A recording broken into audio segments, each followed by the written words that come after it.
Greetings, ladies and gentlemen. This is Stan Houston. I've taken a few days off, but now I'm back with perhaps some interesting ideas. And so I'm going to ask you this question. Could it be that one of the gifts you give yourself at this particular holiday time is you give yourself permission to quit something? Maybe to quit something important. Could it be truly quitting time? Well, if you'll give me a few minutes on this Tuesday, let's take some time to try and figure out whether that might be something for you at this time of the year. Could it be quitting time? Some interesting ideas. I'm Stan Houston, and the program begins right now.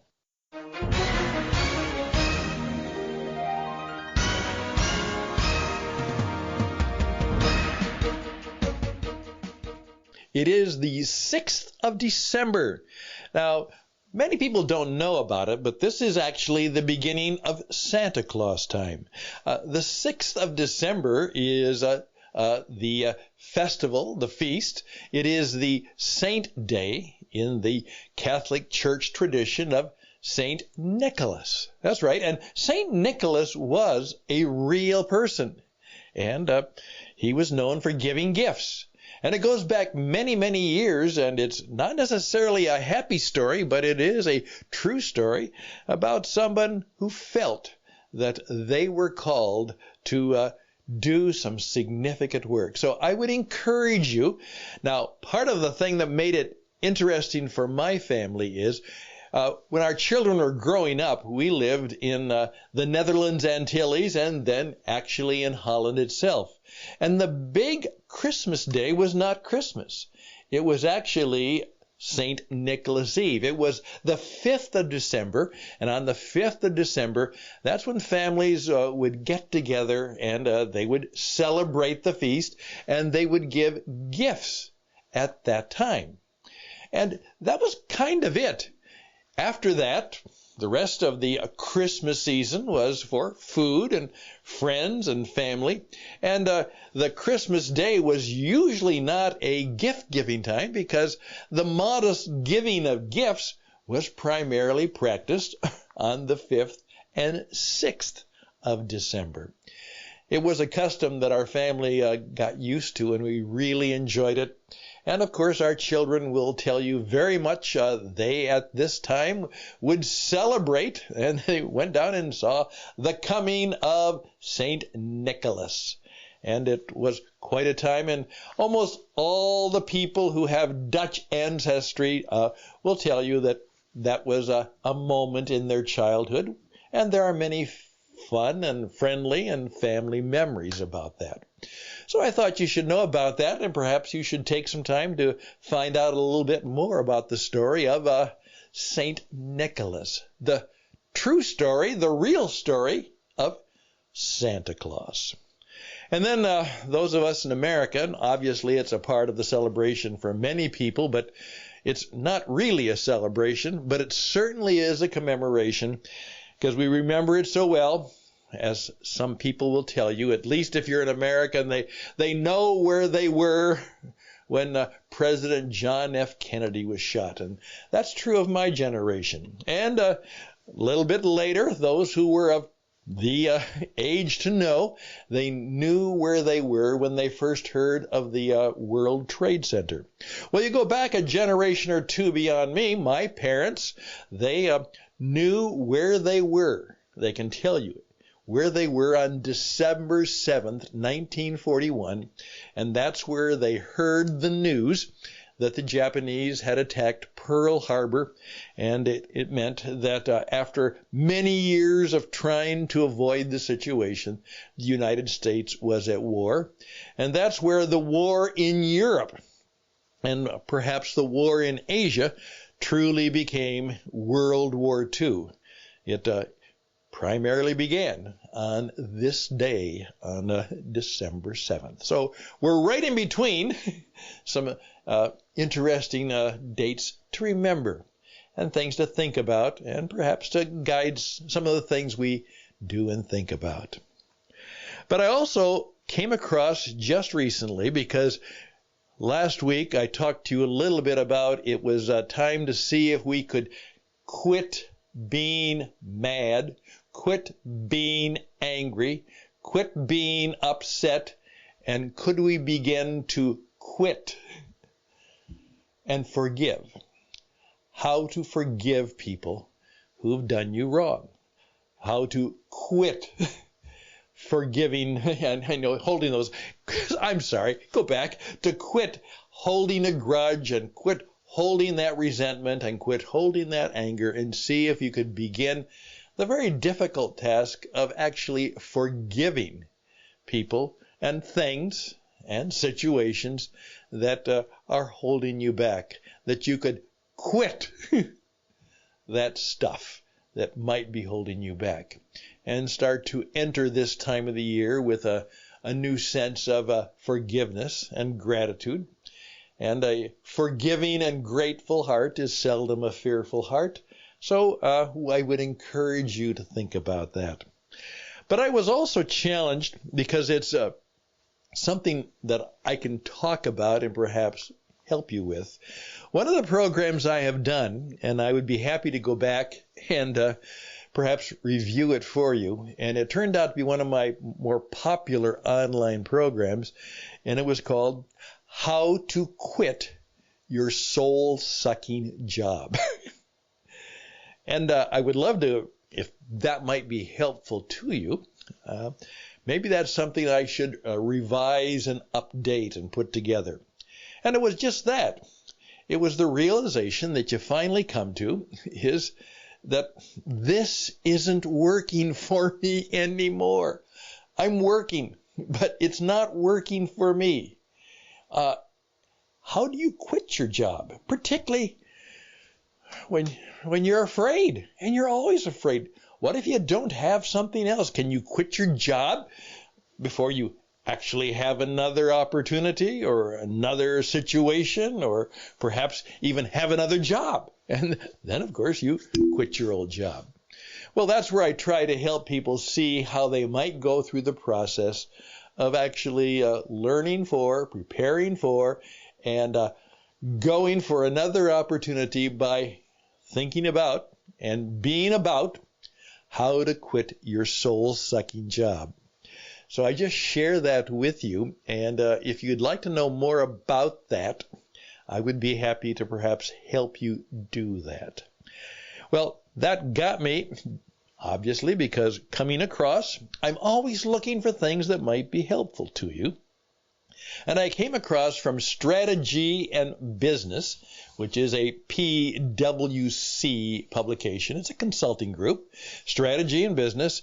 And in their business book section, they had, Could It Be Quitting Time? And it's talking about a woman named Annie Duke's wise new book provides courage and insight about when to walk away.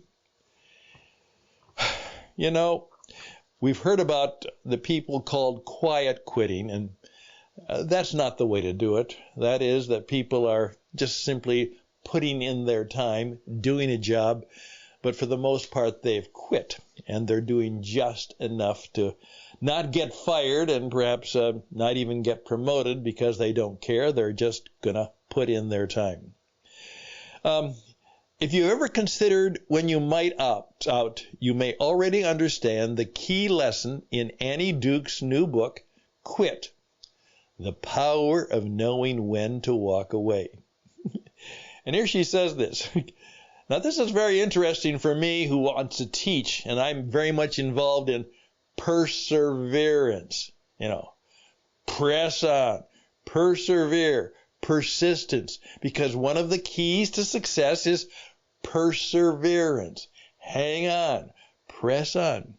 Here she says, her book recognizes the power of quitting at the ideal moment, and she shares methods for choosing this more effectively because she says, contrary to belief, winners quit a lot. That's how they win.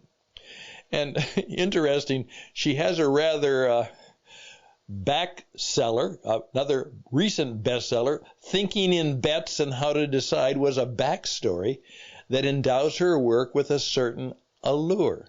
After a medical complication forced her to abandon her pursuit of an academic career, she pivoted to what became a spectacularly successful poker career, winning more than $4 million and the World Series of Poker Tournaments of Champions. In Quit, she draws insights from her poker background, years of scholarly research, and case studies in the world of business. Now, I don't know if I don't buy the book, but I certainly want to look at it, because it says, the book tackles the challenge that proves stubbornly difficult for most people. Letting go of anything is hard, especially at a time when pundits tout the power of grit, building resilience and roughing it out, the kind of things that I do a lot of. Duke provides permission to see quitting as not only viable, but often preferable to do entirely on our own. We as individuals are riddled by a host of biases like the sunk cost fallacy, the endowment effect, status quo buy-ins, and loss aversion, which leads to an escalation of commitment. And so much of our identities are entwined with what we do. All right. Oftentimes I say that the truth in life is to understand the power of paradox. Should you press on, persevere? Should you push on and go for it? Make the best of it? Yes, that's true. Should you finally quit, walk away? Don't do that anymore. Tell them, in effect, I'm leaving. And you feel like saying to them, get lost. Which of those is true? Well, the answer is that's a paradox. And they're both true. And the art of living is to live in the power of the paradox. And with the right kind of guidance. In fact, Duke says, here's a new profession. A quitting coach. I never thought of that. I've been a business performance coach. But when she wrote that, I realized that in a number of cases in my career as a business performance coach, I had actually been a quitting coach. I help people walk away.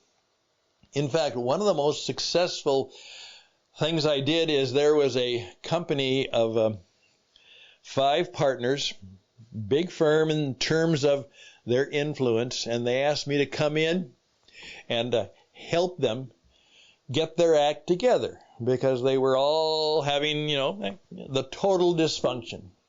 And after working with them for a while, I called them all together and I simply said this, I think it's time for a divorce.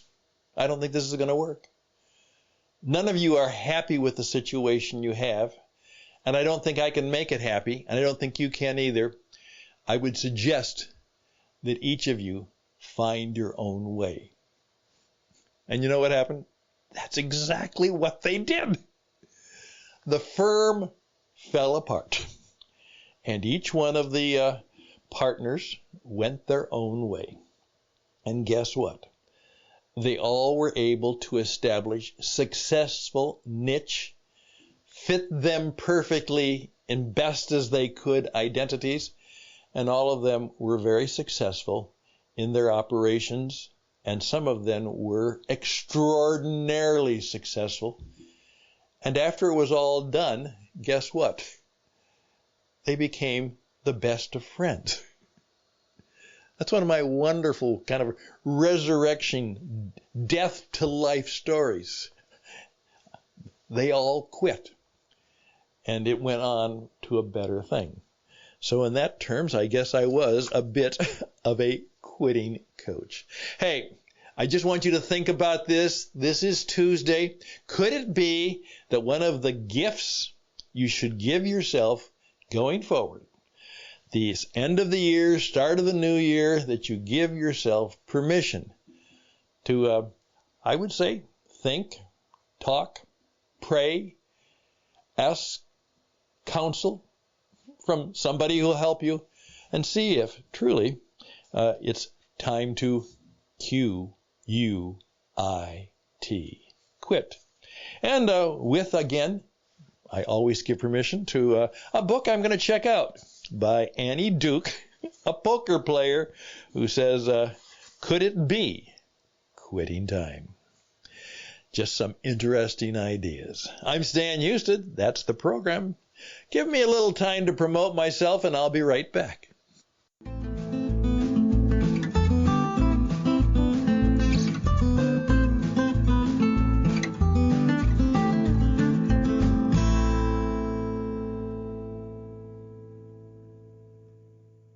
Thank you for your time. I appreciate it. I'm grateful when you not only listen, but recommend me to others, because I guarantee you, some of you, this program was right on. And that's why others were interested. And I guarantee you, all of you know somebody who perhaps needs this kind of counsel and advice, and I would be grateful if you'd recommend this program to others. Could it be quitting time? Hey, I can be helpful to you. Please reach out to me. StanHouston@gmail.com, StanHouston@gmail.com. And if it would be helpful for you to perhaps, if you want to contact me, and I'll give you some lessons in how to quit your soul-sucking job. If I could do that, I would be grateful for the opportunity to do that for you, or maybe for a group of you, because the economy is going. Some of you are going to have to quit, and some of you who are smart will quit before they quit you. So perhaps it's time to think about quitting time. StanHouston@gmail.com, StanHouston@gmail.com. I would be grateful for the opportunity. And remember, always be thinking about how one of the things you will do is share your wisdom, insight, and truth. I was just working with a gentleman in India today, and I said, because he's quitting something and starting something, and I said, remember, you always have to be in the business of promoting and demonstrating how good you are and what you do and how you can help others. Start doing that, and do it well, and do it now. But it would help if you have a coach. Best and blessings to you. Take care, and we'll see you again on Interesting Ideas.